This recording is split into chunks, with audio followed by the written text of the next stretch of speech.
Muito bom, boa noite, pessoal. Começando aqui mais um Pérolas da China ao vivo. Só que hoje é um pouquinho diferente. Hoje é uma live que não é live. Na verdade, esse vídeo está sendo transmitido nesse momento, ao vivo, como uma estreia no YouTube. Porém, ele foi gravado, porque eu sabia que hoje a minha conexão de internet ia ficar muito instável. E eu queria ter certeza que eu iria fazer esta live sem maiores complicações, eu não queria correr esse risco. Então, a solução foi gravar antes, mas soltar o vídeo nesse nosso horário da live, da mesma forma, acontecendo aqui no Instagram também. Né? E aí, só que isso faz uma coisa engraçada acontecer, que é a seguinte, eu vou estar vendo essa estreia aí junto com vocês, ou seja, né, tem ali um alter ego meu que está me vendo. Então tem duas Anas, na verdade, tem a Ana aqui, né, que está aqui no gravado, e tem a Ana aí também nos comentários. Então, se vocês tiverem alguma dúvida, quiserem fazer uma pergunta, não se preocupe, porque a Ana dos comentários vai poder responder para vocês, tá bom? Antes da gente começar, eu queria lembrar que quem tiver interesse em acompanhar mais de perto aqui o nosso trabalho, a gente tem a nossa lista do VIP, né, do Ao Vivo VIP, que nada mais é uma lista para que a gente possa mandar os links antecipados das lives para vocês, assim como também alguns materiais bônus que a gente está preparando. Não paga nada, basta se cadastrar. O link para entrar na lista vai estar aqui embaixo na descrição do nosso vídeo no YouTube, tá bom? E aí também, antes de começar, eu peço a vocês para não esquecerem de dar um like, compartilhar, fazer um comentário, porque, bom, isso ajuda muito a gente a continuar o trabalho que a gente está desenvolvendo aqui. Tá? Então, vamos ao nosso assunto de hoje, que é qual é o segredo da longevidade. Então, deixa eu aqui compartilhar a tela com vocês. Espera aí. Ok. Vamos lá. Muito bom. Deixa eu só mudar aqui. Ups. Tirar isso. Isso. Muito bom. Então, pessoal, começando, né, qual é o segredo da longevidade? Vamos lá. Então, bem, essa é uma pergunta, né, a pergunta que vale 1 milhão, tipo assim, 1 bilhão, né, eu diria, porque essa pergunta ela vem sendo feita desde sempre, desde que o mundo é mundo e desde que a raça humana entendeu a sua própria finitude. Então, essa busca pela longa vida sempre dominou o imaginário dos seres humanos. E essa procura, em alguns casos, ia até muito além, né? E aí a gente pensa assim, quantos relatos existem né, sobre a busca de uma poção mágica da vida eterna, isso em várias tradições, em vários momentos históricos, a gente pensa ali, Elixir da Juventude, Santo Graal, enfim. E, recentemente, por exemplo, também, alguns resquícios arqueológicos eles foram encontrados sobre o primeiro imperador da China, que se chamava Qin Shi Huang. E esse imperador foi o mesmo que mandou construir, que fez essa obra fantástica, uma obra artística até, que são o exército, os soldados, né, do exército de terracota. Então, é essa foto que vocês estão vendo aí, né? Então, esse mesmo imperador, ele tinha uma fixação pela imortalidade, queria ser imortal, e ele enviou mensageiros a todo o território conhecido naquela época, em busca do elixir da vida eterna.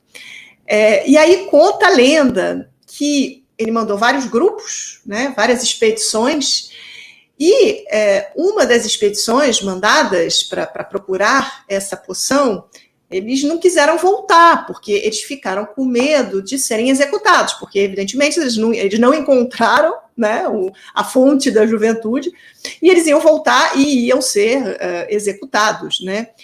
Então, eles resolveram não voltar e resolveram continuar a viajar pela China, até que eles chegaram no limite do mar, do oceano, e resolveram atravessar um pouquinho esse oceano e chegaram numa ilha.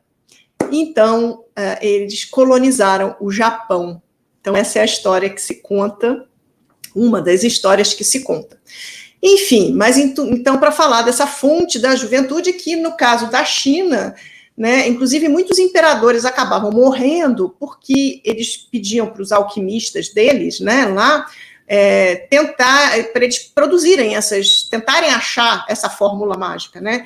E eles tentavam, obviamente não conseguiam, mas aí os imperadores tomavam essas poções, né? E às vezes eram substâncias tóxicas e eles acabavam morrendo por causa disso.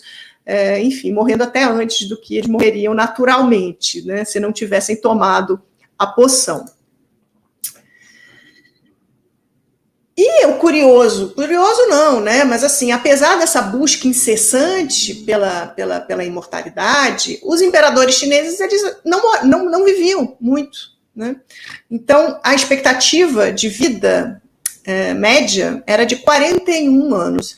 O Qin Shi Huang, que é esse imperador que eu falei, do exército de terracota, ele viveu um pouquinho mais, viveu até os 49, porém, ele foi um dos que morreram envenenado, ele morreu envenenado, justamente porque ele tomou mercúrio numa dessas criações dos alquimistas para tentar achar o elixir da imortalidade.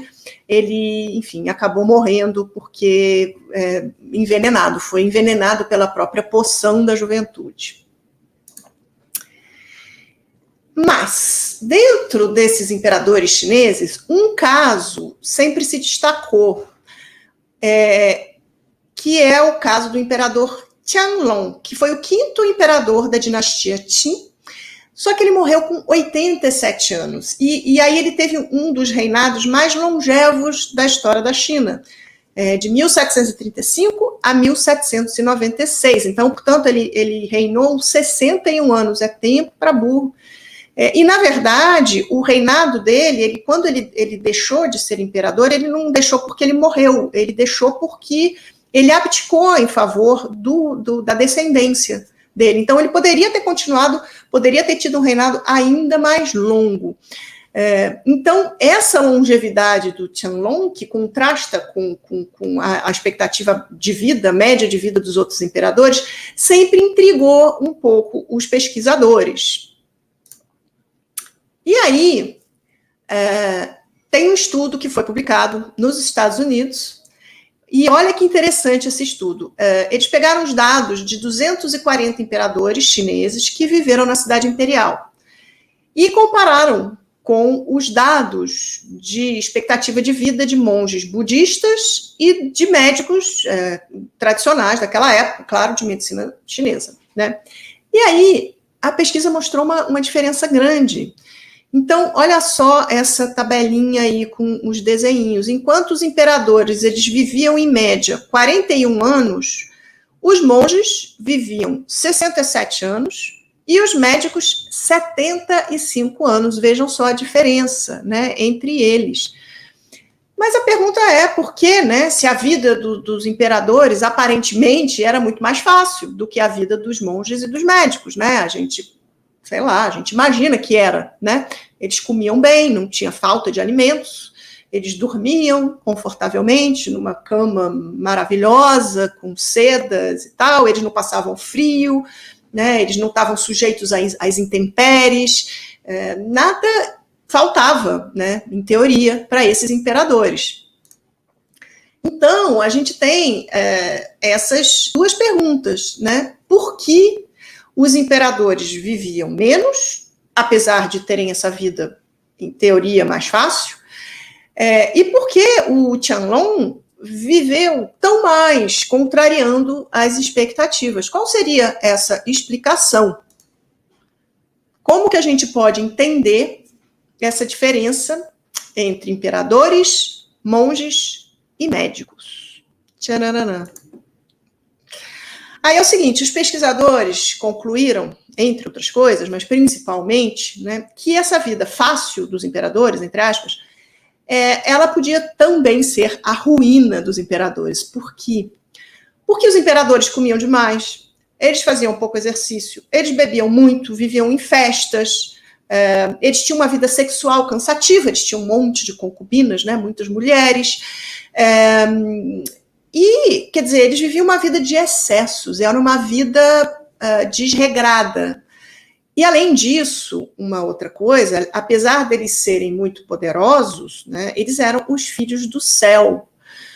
Então, o relacionamento que eles tinham com as outras pessoas não era um relacionamento normal, né? Eles estavam sempre acima. E aí, por causa disso, ao mesmo tempo em que eles tinham as cortes gigantescas e muitas festas e, né, muitas coisas acontecendo, ao mesmo tempo eles tinham uma vida meio solitária também. Então, era uma vida, do ponto de vista, né, do amor, dos afetos e tal, era uma vida meio seca, vamos dizer assim. Mas o imperador Qianlong, justamente, ele era um pouco diferente, ele fugia à norma. Por quê? Ele era um homem muito culto, ele estudava, ele gostava de poesia, ele fazia caligrafia, treinava caligrafia, né, que é uma arte na China, inclusive esse desenho que vocês estão vendo aí é a caligrafia dele, né, e ele escrevia livros, ele publicou não, né, escreveu vários livros, né, ele falava várias línguas, ele caçava, ele era um comandante militar, um bom comandante militar, e ele era também um imperador que tinha planos para a China, ele tinha uma visão da China, do que ele queria realizar, né? Então, o reinado dele foi um reinado muito próspero, do Qianlong. Então, ele era diferente dos outros imperadores, né? E aí, para muitos estudiosos, né, o segredo da longevidade do Qianlong estava justamente nos seus bons hábitos de vida, né? Ele tinha uma rotina, ele fazia exercício, ele não se fartava de comer até explodir, e ele tinha também bons hábitos mentais, no sentido de que ele tinha uma produção intelectual, ele é um cara inteligente, ele gostava de aprender, ele aprendia coisas novas e ele fazia muitas coisas. Então, essa característica do Qianlong, segundo os pesquisadores, contou muito para a longevidade dele. E aí os médicos e os monges, porque viviam mais, porque também, mesma coisa, né? Eles tinham essa rotina mais regrada, uma rotina intelectualmente mais desafiadora, então a expectativa deles era maior, né? Eles comiam nas quantidades certas, até comiam menos, comiam pouco, talvez até porque não tinham tanto o que comer, né? Mas a gente vai ver agora, um pouquinho daqui a pouco, a importância da quantidade de comida que a gente ingere, né, para a nossa longevidade. E, claro, médicos e monges, eles estavam sempre movimentando o corpo e movimentando a mente, portanto, também. E aí, o que isso nos diz sobre a nossa própria longevidade em pleno século XXI, que é o que nos importa, não é mesmo? E aí, eu vou falar sobre um outro enigma sobre longevidade que também intrigava os pesquisadores, não os mesmos pesquisadores, os pesquisadores da China são outros pesquisadores, esses é uma outra equipe de pesquisa, mas pesquisadores, porque constatou-se que em alguns lugares do mundo, muita gente vive mais do que 100 anos. E aí, por quê? Né? Por que a longevidade nesses lugares específicos? Esses lugares são 5, tá? 5 lugares que foram chamados de zonas azuis. Então, são esses lugares do mundo onde as pessoas são mais longevas, muitas ultrapassam os 100 anos de idade, E também há menos incidência de algumas doenças, então câncer, doenças do coração. E por que zonas azuis? Esse termo foi criado pelo jornalista e pesquisador Dan Buettner. E o Dan foi assim, ele fez essas pesquisas todas, e em 2005 ele publicou o resultado dessas pesquisas na revista National Geographic. E aí ele publicou esse artigo chamado Segredos da Longa Vida. E aí foi um sucesso absurdo, estrondoso. Essa capa da revista foi uma das 3 capas com maiores vendas de toda a história da National Geographic, porque, claro, o assunto interessa a todos. Todo mundo quer saber como viver mais, né? Então, aqui, para vocês saberem, quais são as zonas azuis? Então, olha só, vejam aqui no mapinha. Ó, nós temos Loma Linda, uma cidade na Califórnia, nos Estados Unidos. Nós temos Península de Nicoya, na Costa Rica. Nós temos a cidade de Ogliostra, na Sardenha, Itália. Nós temos Icária, na Grécia. E nós temos Okinawa, no Japão. Daí, depois de publicar o artigo, esse Dan Buettner, junto com os outros pesquisadores, a partir desses resultados que eles tinham coletados, eles acabaram, então, publicando um livro que se chamou, então, Blue Zones, Zonas Azuis. Foi aí que o nome foi cunhado, né?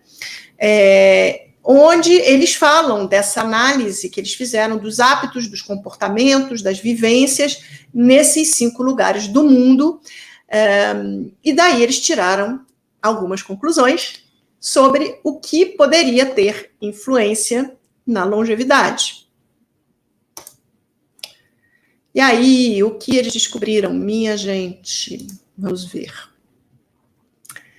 Número 9, olha. Desse estudo, eles chegaram à conclusão que havia 9 coisas nesses 5 lugares que estavam fazendo a diferença. Então, agora a gente vai ver as 9 dicas para a gente viver mais e melhor. Dica número 1, movimente-se. Então, é fundamental a pessoa ser ativa. Em todos esses lugares pesquisados, as pessoas são muito ativas. E aí, preparando essa aula, eu lembrei de uma coisa. E aí eu trouxe isso aqui para vocês, ó. Eu uma vez fui ao Peru e visitei uma ilha que fica no Lago Titicaca, que se chama Taquiles, a Ilha de Taquiles. E aí, essa ilha é basicamente um morro a mais de 4.000 metros de altitude. E aí, a gente tinha que subir de um lado, subir, e descer pelo outro lado.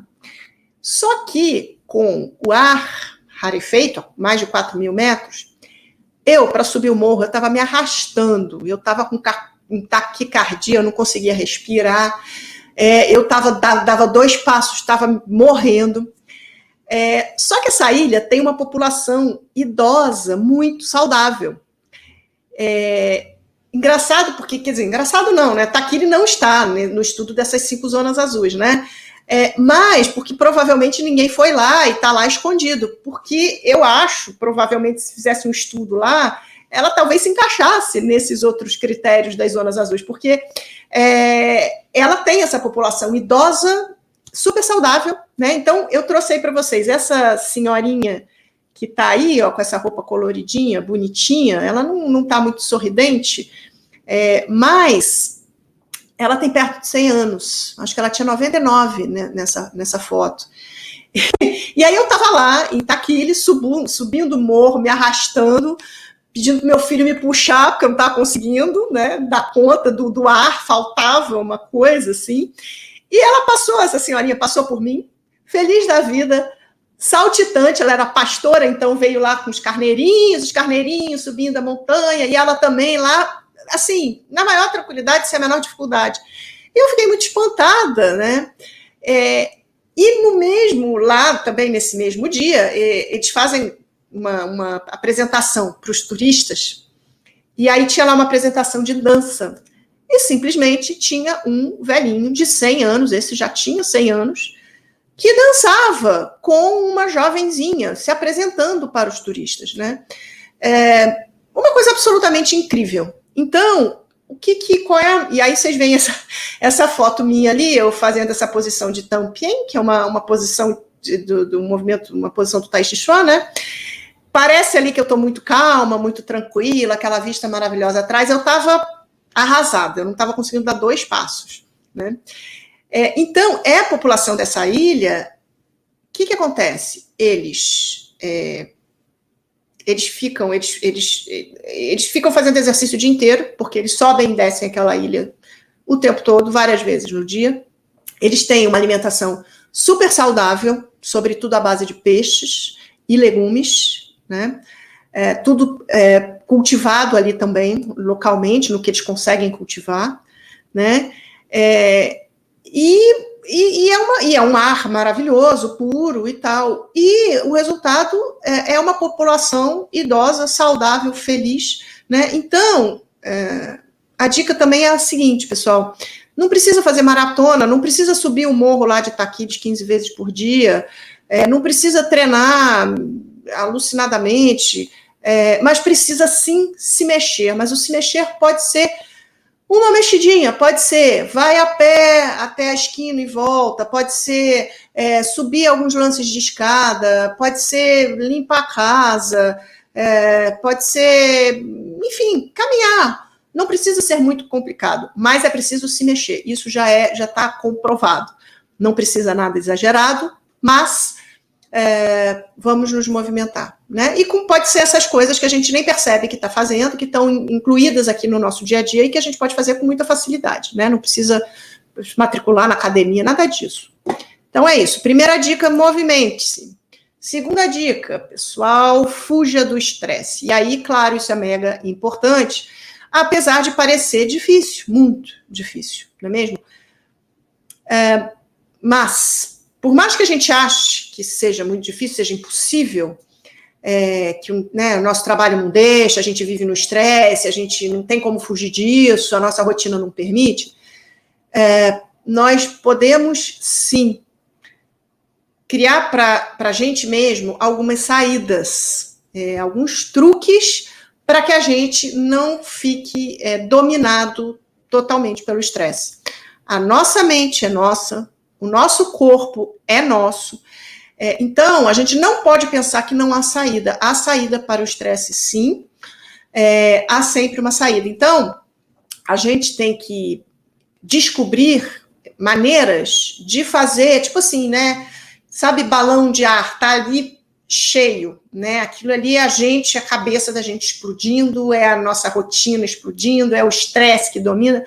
A gente tem que arrumar um jeito de fazer um furinho no balão, uma agulhinha basta para desmoronar isso tudo, né? Então, e assim o ar sai, né? O ar sai. Então, o que é essa agulhinha e esse furinho? Pode ser um hobby, uma coisa que você gosta de fazer, um esporte, um trabalho manual, você pode gostar de ler, você pode gostar de ver série, você pode gostar de meditar, de passar tempo com a sua família, você pode gostar de cozinhar, você pode gostar de passar roupa, arrumar a casa, rezar, estudar, não importa, né? Todos nós temos coisas que a gente gosta de fazer, né? Pensa aí o que você gosta de fazer. Então, ache a sua, lembre da sua, ou as suas coisas, e vai correr atrás de pequenos momentos felizes, cotidianos, né, de satisfação. E todo dia a gente tem que ter isso em mente. Todo dia a gente tem que achar um momento de prazer dentro da nossa rotina, seja ele qual for, né? Pode ser uma coisa muito simples, olhar uma criança, o seu filho, cantar uma música, escutar uma música que te faça lembrar de coisas boas, né? Mas eu acho que isso tem que ser quase que um exercício diário, sabe? Ter esse pequeno momento de prazer para você conseguir fugir do estresse. Terceira dica, coma menos, coma pouco. É um traço comum nessas zonas azuis, é um traço que os pesquisadores identificaram. Quem vive muito não come muito. Então tem a ver com a quantidade. Lembra que eu falei lá no começo? Os imperadores comiam loucamente, né? E aí esses pesquisadores no livro eles dão uma dica. Você deve parar de comer quando tiver mais ou menos 80% do seu estômago cheio.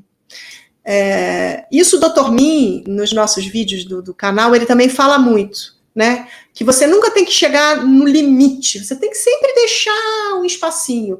Se você quiser comer sobremesa, por exemplo, você teve lá uma refeição maravilhosa, mas você quer comer sobremesa também, você preveja isso, não vai até estufar a barriga e depois ainda comer sobremesa. Isso não faz bem, e isso no longo prazo, isso vai prejudicando, né? Na explicação da medicina chinesa, é porque isso vai desgastando a nossa energia do estômago. O estômago ele vai ficando mais fraco, né? Isso o livro não diz, né? Porque o livro não tem nada a ver com medicina chinesa, mas as coisas se encontram. Olha como as coisas estão ali juntinhas, né? Se entrelaçam. Quarta dica, coma pouca carne. Também é outro traço dos centenários das zonas azuis. Eles comem pouca carne, eles seguem uma dieta rica em legumes, vegetais, frutas, de preferência, claro, se você tiver essa chance, essa sorte de poder comer coisas frescas, sem agrotóxico, plantadas ali perto de você, é o ideal, né? Às vezes a gente não consegue, claro, mas a gente tenta se aproximar desse ideal o máximo e comer com equilíbrio, com bom senso e sem radicalismos também, né? Nenhum extremo é adequado. Quinta dica, beba com moderação. Então, alguns habitantes uma das cidades, né, que é Loma Linda, na Califórnia, eles não bebiam.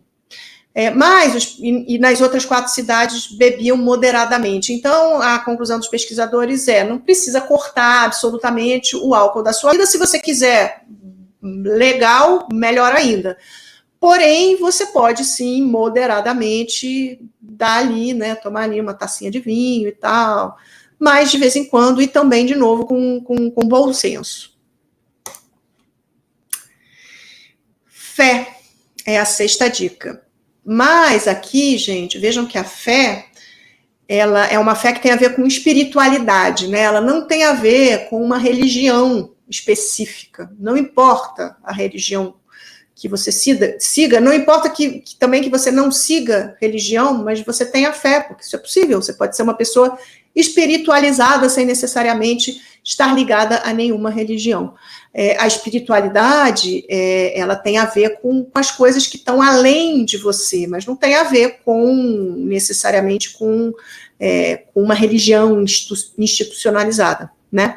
Então, as pesquisas mostram também que quem tem fé passa pelas provações da vida de uma maneira melhor, porque essas pessoas elas acabam achando algum sentido dentro dessas provações. Então, essa é a sexta dica, é o sexto ponto que os pesquisadores identificaram. Sétima dica, cultive laços afetivos, crie laços afetivos saudáveis. Então, curta sua família, curta os seus amigos, cultive as boas relações. A afetividade é muito importante. Então, por isso também que eu falei lá no começo sobre os imperadores que eram filhos do céu e que não tinham uma relação real com as pessoas, né? Eu fico pensando assim, poxa, coitados, eles não se relacionavam de pessoa para pessoa, eles eram, né, filhos do céu, eles estavam em outro patamar. Isso deixava eles muito solitários, né? Isso tem efeito na gente. Ninguém gosta de se sentir sozinho, né? Então, é isso. Cultive laços afetivos. Dica número 8 é sociabilize. Bom, você pode me dizer, né? Tá meio difícil. Mas, gente, pensa que isso extrapola o meio físico, talvez. Não sei se vocês me entendem, se eu posso dizer assim, que é o seguinte, é possível, sim, manter a nossa rede de afetos, não se isolar, ainda que isso tenha que ser feito à distância nesse momento. Não é o ideal, certamente, eu tenho certeza que todos nós aqui estamos ansiando pelo momento em que a gente vai voltar a poder sair socialmente, ir à festa, abraçar, beijar, ter um contato real, né, físico, com quem a gente ama e com quem a gente gosta. Porém, nesse momento não é possível, mas o ser humano, gente, ele tem uma capacidade incrível de adaptação. Sobretudo quando não tem nenhuma outra opção e tem que ser assim, ele é obrigado a se adaptar. A gente aqui está se adaptando, aqui a gente está conversando através dessas tecnologias todas, e tenho certeza que vocês aí estão fazendo 550 milhões de reuniões de Zoom e Google Meets e etc, e etc. É o que temos pelo momento, para hoje. Mas é importante que a gente, dentro disso, dentro desse contexto, a gente veja, a gente mantenha esses laços e sociabilize. E a gente vai, então, para a última dica dos pesquisadores das zonas azuis, dica número 9, que é tenha um propósito. É uma coisa muito importante isso. O que é ter um propósito? Ter um propósito, um objetivo, uma razão para levantar da cama todas as manhãs. Os japoneses têm um termo para isso, uma palavra que se chama Ikigai. Então, Ikigai é isso, é a razão que faz você querer se levantar todo dia. E aí não precisa ser um único objetivo que você tenha que ter na vida, um único Ikigai, né? Não precisa ser um objetivo grandioso, tipo, eu quero ser, sei lá, presidente de uma empresa, eu quero ser, enfim, né? Não precisa ser uma coisa gigantesca. Claro que o plano, o projeto grande é legal também, né? Porque isso faz você andar, claro que é legal. Porém, você tem que ter outros pequenos projetinhos, porque o projeto grande ele só vai vir lá na frente, né? E aí, e o agora? Então, a gente pode ter pequenos objetivos, pequenas conquistas na vida cotidiana. Tipo assim, então hoje meu objetivo vai ser aprender a fazer feijoada. Ou então, hoje eu vou aprender a fazer pão, né? Um monte de gente começou a aprender a fazer pão na pandemia, eu não. Preciso aprender. Ou então, o objetivo do meu dia vai ser organizar a minha estante. Sei lá. Ou vou aprender uma coisa nova, quero aprender um instrumento. Quero aprender um instrumento também é uma coisa mais de longo prazo, né? Mas uma coisa simples assim. Quero, sei lá, ler uma página desse livro, que seja, né? Não importa. Essas pequenas realizações, elas fazem toda a diferença na nossa vida. A gente ter o que perseguir, a gente ter o que construir, a gente ter o que realizar ao longo da nossa vida inteira. Isso é fundamental para a nossa longevidade, porque se a gente não tem plano, se a gente não faz plano, se a gente não quer chegar em nenhum lugar, se a gente não tem projeto, para que a gente vai querer ser longevo? E aí, minha gente, a gente viu, então, que a longevidade ela é uma construção feita de várias coisas que envolvem nossa saúde física, mas também nossa saúde mental, nosso espírito. O que é o nosso espírito? É o que dá sentido à nossa vida, é o que a gente tem aqui dentro, é o que a gente é, né? E aí a gente aqui faz essa ligação. Vamos lembrar lá do imperador Qianlong. Ele se exercitava, ele tinha uma vida intelectual ativa, ele tinha propósito de vida, ele tinha uma vida regrada, né? Como o exemplo dos habitantes das zonas azuis. Então, ou seja, a gente tem, sim, uma boa ideia do que contribui para a nossa longevidade, para que a gente chegue até lá bem. É claro que existem outros componentes que também entram nessa conta, existe a genética, existe o seu ambiente, né? Claro, não, isso tudo que a gente falou aqui não são as únicas coisas. E para cada pessoa também, cada um desses itens vai contar de um jeito diferente, vai agir de um jeito diferente, porque nós somos únicos, né? Porém, a gente sabe que o caminho é esse, a gente sabe que é por aí, né? Então, a gente precisa, da melhor maneira que a gente possa, botar isso em prática, colocar isso tudo junto, colocar isso tudo numa xícara, beber dessa água, certo? Porque o segredo da longevidade, da vida plena, está em juntar essas coisas todas, juntar corpo, mente e espírito para dar sentido à nossa vida e ao nosso dia a dia, e para que a gente tenha uma razão de querer, né, ter longevidade e ser saudável. E aí, minha gente, eu termino com essa frase aqui, seja feliz, vou parar aqui de compartilhar. Deixa eu ver aqui, gente, stop screen, pronto. A gente termina aqui a nossa conversa. Eu espero que essa conversa tenha, assim, despertado alguns pensamentos, algumas considerações. Eu, para preparar essa aula, foi muito interessante, porque isso me fez, sim, refletir sobre a minha própria vida, sobre o que eu faço para melhorar todos os dias, o que eu faço em prol da minha saúde física, mental, e, sobretudo, né, o que eu posso fazer ainda, né? Não adianta a gente chorar sobre o leite derramado. Muita gente me escreve perguntando assim, mas Ana, eu tenho 60 anos e a minha vida inteira eu fiz tudo errado. E eu acho que, e agora? O que eu posso fazer? Eu fiz tudo errado, estou ferrada, não tem mais solução. Não tem solução. Claro que tem, sempre tem solução.